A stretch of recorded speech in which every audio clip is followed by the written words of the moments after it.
आज आपण बघणार आहोत पगारावरील टीडीएस कपात करण्याचे नियम काय काय आहेत।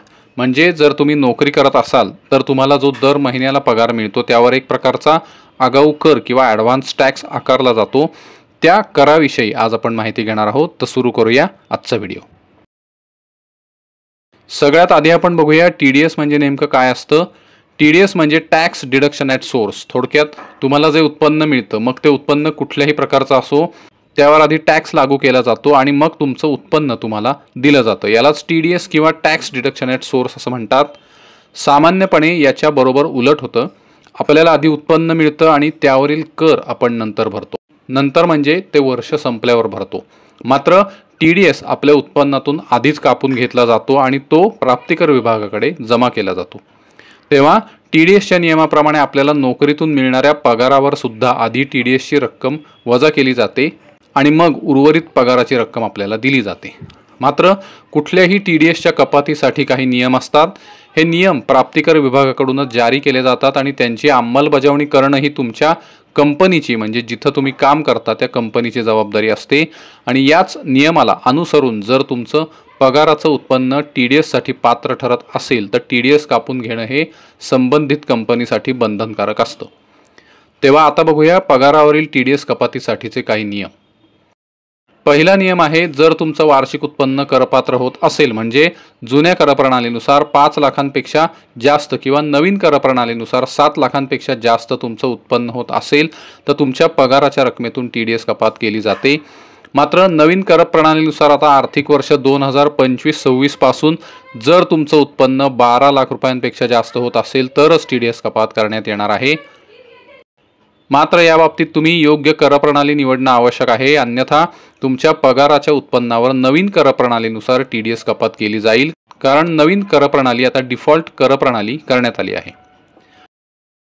दुसरा नियम आहे, पगारातून टीडीएस कपात करण्यासाठी कोणताही निश्चित दर नाही। पगारावरील टीडीएस संबंधित आर्थिक वर्षासाठी असलेल्या प्राप्तिकराच्या स्लॅब दरांच्या आधारे मोजला जातो। थोडक्यात तुमचं उत्पन्न करप्रणालीनुसार ज्या स्लॅबमध्ये येत असेल त्या टॅक्स स्लॅबच्या टक्केवारीनुसार टीडीएसची कपात केली जाते। मात्र तुमच्या पगाराच्या उत्पन्नावरील टीडीएस कपात टाळण्यासाठी तुम्हाला प्राप्तिकर विभागाने अनेक वेगवेगळ्या सवलती आणि वजावटी दिलेल्या आहेत, ज्यांचा उपयोग करून तुम्ही तुमचं करपात्र उत्पन्न कमी करू शकता, ज्यामुळे तुमच्या उत्पन्नावरील टीडीएस सुद्धा कमी होण्यास मदत होईल।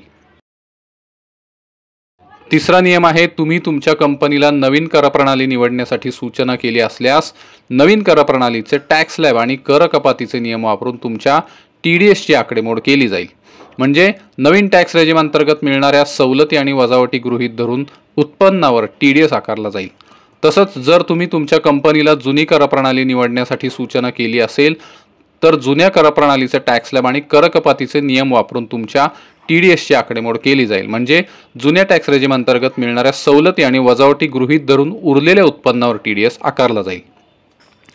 चौथा नियम आहे, नवीन किंवा जुनी करप्रणाली निवडण्याआधी एक गोष्ट लक्षात ठेवावी लागेल की जर तुम्ही 80C 80D किंवा प्राप्तिकराच्या नियमाप्रमाणे इतर ठिकाणी प्राप्तिकरात बचत होण्यासाठी गुंतवणूक केली असेल तर जुनी करप्रणाली तुमच्यासाठी योग्य ठरेल।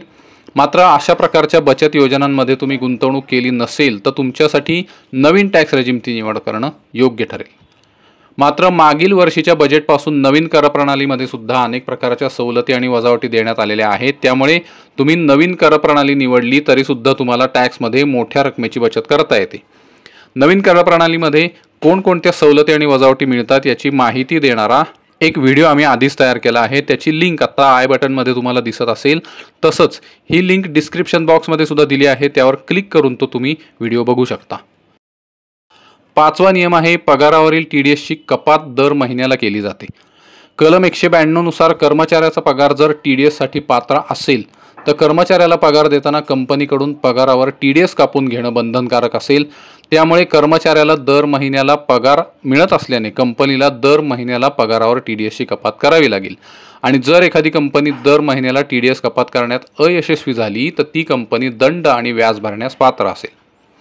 सहावा नियम आहे, टीडीएस कपात करण्याआधी कंपनीकडून कर्मचाऱ्याच्या करपात्र रकमेची व्यवस्थित आकडेमोड केली जाणं आवश्यक ठरेल, ज्यामध्ये वेगवेगळ्या सवलती आणि वजावटींचा समावेश आवश्यक असेल आणि त्यानंतर जी रक्कम उरेल त्यावर टीडीएस कपात करता येऊ शकेल। म्हणजे काय तर प्राप्तिकर विभागाकडून कराच्या रकमेत कपात करण्यासाठी अनेक प्रकारच्या सवलती दिल्या जातात आणि ज्या कर्मचाऱ्याला वेगवेगळ्या भत्त्यांच्या स्वरूपात दिल्या जातात. उदाहरणार्थ घर भाडे भत्ता, प्रवास भत्ता इत्यादी. तसंच अनेक वजावटी दिल्या आहेत. उदाहरणार्थ 80C अंतर्गत PPF, PF इत्यादी, 80D अंतर्गत हेल्थ इन्शुरन्स इत्यादी. तर अशा सवलती आणि वजावटींच्या रकमा एकूण उत्पन्नातून वजा करून उर्वरित रकमेवर TDS कपात करता येईल. मात्र या सवलती आणि वजावटींची रक्कम वजा केल्यावर जर कर्मचाऱ्याचं उत्पन्न प्राप्तिकर विभागाने दिलेल्या मर्यादेहून कमी होत असेल तर TDS कपात केली जात नाही. उदाहरणार्थ जर तुमचा पगार 8 लाख रुपये आहे आणि तुम्ही जुना टॅक्स रेजिम निवडला असेल आणि तुम्ही सगळ्या सवलती आणि वजावटी मिळून एकूण 3 लाख रुपयापर्यंत दावा केला तर तुमचं करपात्र उत्पन्न 5 लाख रुपये एवढं शिल्लक राहील आणि जुन्या टॅक्स रेजिमनुसार 5 लाखांपर्यंतचं उत्पन्न करमुक्त आहे. त्यामुळे तुमच्या या उत्पन्नावर TDS कपात केली जाणार नाही. इथं तुम्ही नवीन टॅक्स रेजिम निवडला तर तुम्हाला फक्त 1 लाखांच्या सवलती आणि वजावटींचाच दावा करावा लागेल. त्यामुळे तुमचं उत्पन्न 7 लाख होईल आणि नवीन टॅक्स रेजिमनुसार 7 लाखांपर्यंतचं उत्पन्न करमुक्त आहे. त्यामुळे तुम्हाला या बाबतीतही TDS कपात केली जाणार नाही. तर अशा प्रकारे तुम्ही TDS कपात टाळू शकता. 7वा नियम आहे इन्कम टॅक्स कायद्याच्या कलम 192 अंतर्गत पगारावरील TDSची कपात अनिवार्य आहे. प्रत्येक कंपनी जी त्यांच्या कर्मचाऱ्यांना पगार देते त्या उत्पन्नाची रक्कम मर्यादेपेक्षा जास्त असेल, म्हणजे नवीन करप्रणालीनुसार 7 लाखांहून जास्त आणि जुन्या करप्रणालीनुसार 5 लाखांहून जास्त उत्पन्न असेल तर त्या पगारावर TDS कपात करणं अनिवार्य आहे. मात्र आर्थिक वर्ष 2025-26 पासून नवीन टॅक्स रेजिमसाठी हीच मर्यादा 12 लाख रुपये करण्यात आली आहे. म्हणजे तुमचं उत्पन्न आर्थिक वर्ष 2025-26 पासून जर 12 लाखापर्यंत असेल तर नवीन टॅक्स रेजिम अंतर्गत तुमचं उत्पन्न करमुक्त होईल. मात्र त्यापेक्षा जास्त उत्पन्नावर नवीन टॅक्स स्लॅबनुसार तुम्हाला प्राप्तिकर भरावा लागेल. 8वा नियम आहे तुमच्या पगाराच्या रकमेवर कपात केलेला TDS तुम्हाला परत मिळू शकतो. मात्र त्यासाठी तुम्हाला आयकर विवरणपत्र म्हणजेच इन्कम टॅक्स रिटर्न भरणं आवश्यक आहे. तसंच आयकर विवरणपत्र भरताना तुम्ही काही वजावटींचा उल्लेख केला ज्यामुळे तुमचं उत्पन्न करपात्र उत्पन्नाच्या मर्यादेपेक्षा कमी झालं तर तुम्ही TDSची रक्कम परत मिळवू शकता.